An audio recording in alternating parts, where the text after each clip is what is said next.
Olá pessoal, estamos de volta para mais uma aula de física. Aqui nós daremos o início ao estudo do eletromagnetismo, que é uma área da física que estuda a relação entre eletricidade e magnetismo.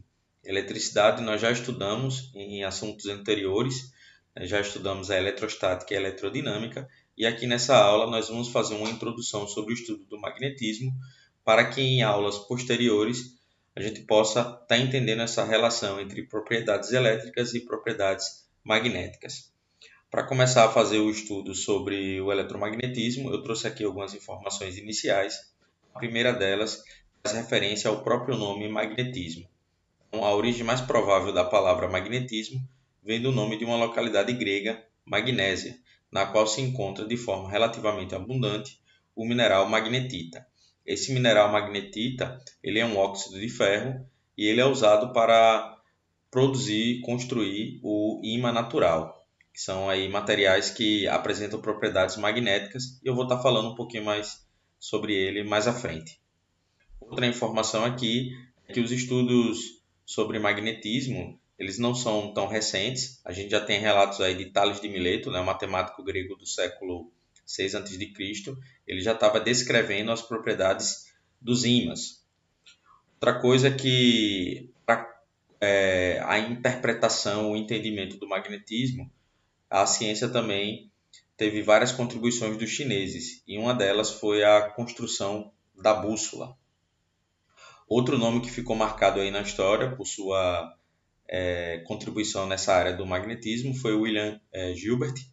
Tá aí, ele viveu entre 1544 e 1603 e ele fez a distinção entre fenômenos elétricos e magnéticos, certo? Isso aí são algumas informações a nível de introdução. Vocês podem estar fazendo a leitura do nosso livro para estar aprofundando esses questionamentos também. Vamos lá. Ímãs e bússolas, polos magnéticos e suas propriedades. O que seria um ímã? Os ímãs têm a propriedade de atrair objetos de ferro. Então, quem tem essa capacidade de atração, a gente vai estar chamando de ímã. Esse fato foi observado pela primeira vez com um minério de ferro chamado magnetita. Magnetita e os demais minerais com propriedades magnéticas encontrados na natureza são chamados de ímãs naturais. Então, se essas propriedades magnéticas forem observadas no material sem a influência dos seres humanos, a gente vai chamar esses ímãs de naturais. Já os ímãs fabricados pelo homem são chamados de ímãs artificiais. Aqui eu trago uma imagem que mostra esse minério, né, de ferro, a magnetita, a aparência dele quando ele está sendo coletado aí na natureza. Aqui eu trago uma imagem de um ímã artificial produzido aí pelos seres humanos, certo? Pela ciência que nós temos à disposição. Polo de um ímã. Então, considere um ímã em forma de barra em contato com um fragmento de ferro. Eu peço para vocês considerarem esse em forma de barra, porque você pode ter um ímã em vários formatos diferentes. Então, eu vou estar usando esse formato de barra, que ele é um formato simples, para a gente poder entender as propriedades do ímã, e em seguida você pode estender essa compreensão para os outros formatos de ímã. Então, considere um ímã em forma de barra em contato com fragmentos de ferro. Fragmentos aderem ao ímã mais acentuadamente nas regiões extremas, chamadas de polos do ímã. Para que vocês tenham uma ideia do que eu acabei de ler, né, do que eu acabei de descrever, eu tenho aqui um ímã em forma de barra, essa parte aqui central. Esse cilindro aqui é apenas um suporte para manter ele longe da superfície, por exemplo, de uma mesa, certo? Aqui tem um suporte. E veja que vários fragmentos de ferro estão sendo atraídos por esse ímã, né? Aqui em vermelho, mas essa atração ocorre mais nessas partes externas, nessas partes extremas aqui ao lado. Então, são essas partes aqui do ímã que nós chamamos de polos. Então, os fragmentos de ferro aderem às regiões extremas. Bom, esses polos, eles têm nome. A gente chama ele de polo norte e polo sul magnético. E aí eu trouxe essa imagem para que vocês tenham uma ideia de como surgiu esses nomes. Então tem o ímã suspenso pelo seu centro de gravidade, aí ele orienta-se aproximadamente na direção norte-sul e geográfico.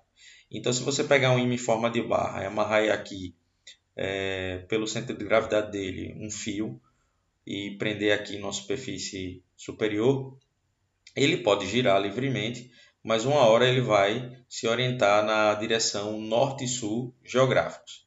A parte dele que ficou orientado para o sul geográfico, a gente chama de sul magnético. E a parte dele que ficou orientado para o norte geográfico, a gente chama de norte magnético. Foi assim que surgiram os nomes relacionados a esses dois polos do ímã. Bom, o polo voltado para o norte geográfico recebe o nome de polo norte do ímã e o polo voltado para o sul geográfico é o polo sul do ímã. Aqui reafirmando. Inseparabilidade dos polos de um ímã. Então, ao partir um ímã transversalmente, é impossível obter partes com apenas um polo. Você não consegue separar aí os polos de um ímã, eles são inseparáveis, porque cada pedacinho que você encontrar quando você partir o ímã, ele vai se reorganizar e vai apresentar os dois polos novamente. Ele vai ter um polo norte e um sul novamente. Observa-se que cada parte obtida constitui um novo ímã, né, com polo norte e sul magnéticos. Essa propriedade é denominada inseparabilidade dos polos de um ímã.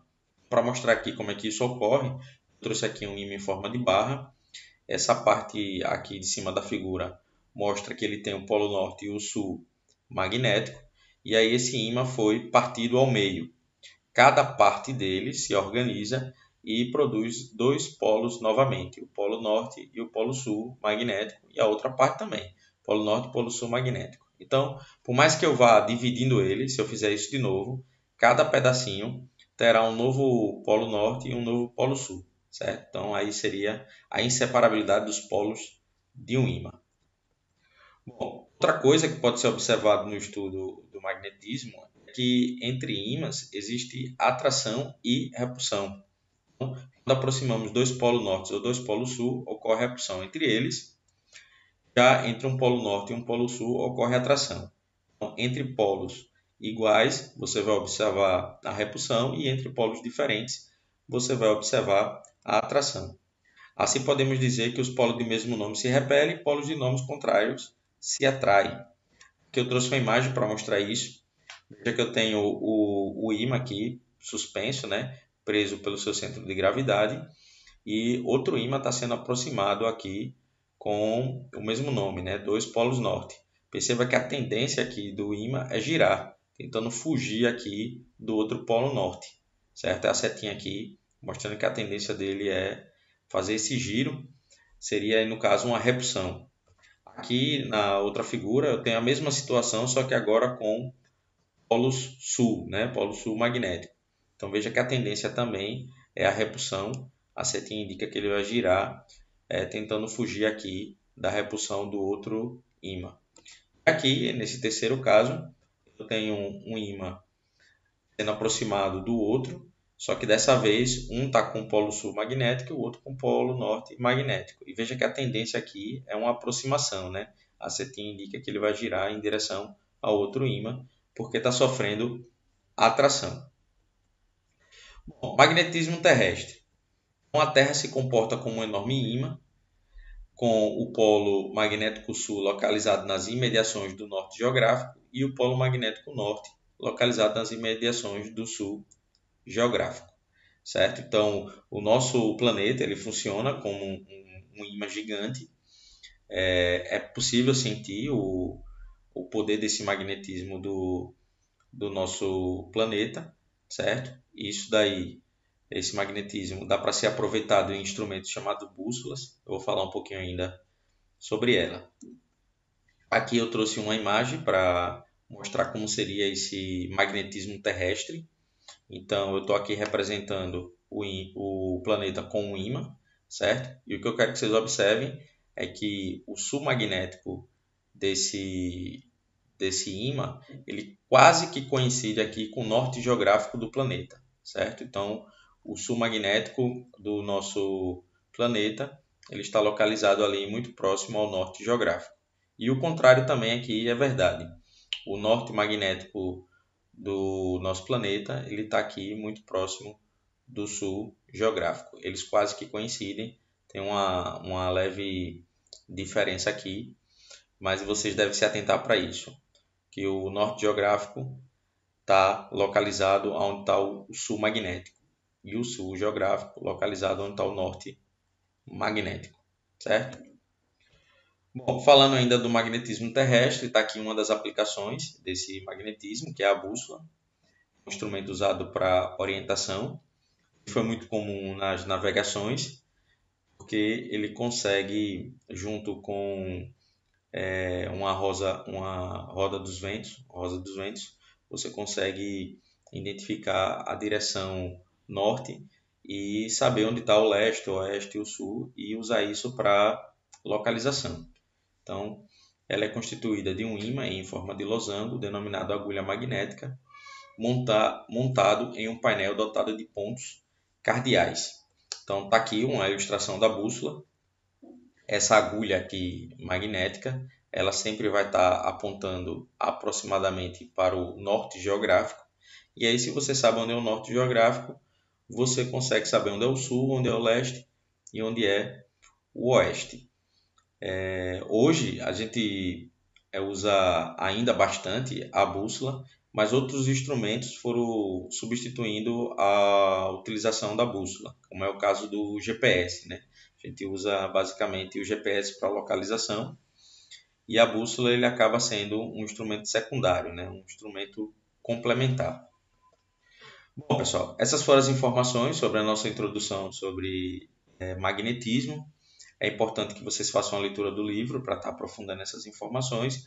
E eu estou deixando aqui uma atividade para que vocês façam, a atividade do nosso livro, módulo 11, capítulo 31. Essa atividade está na página 18, as questões 1 e 2, certo? Espero que vocês tenham gostado. Um abraço. Tchau, tchau.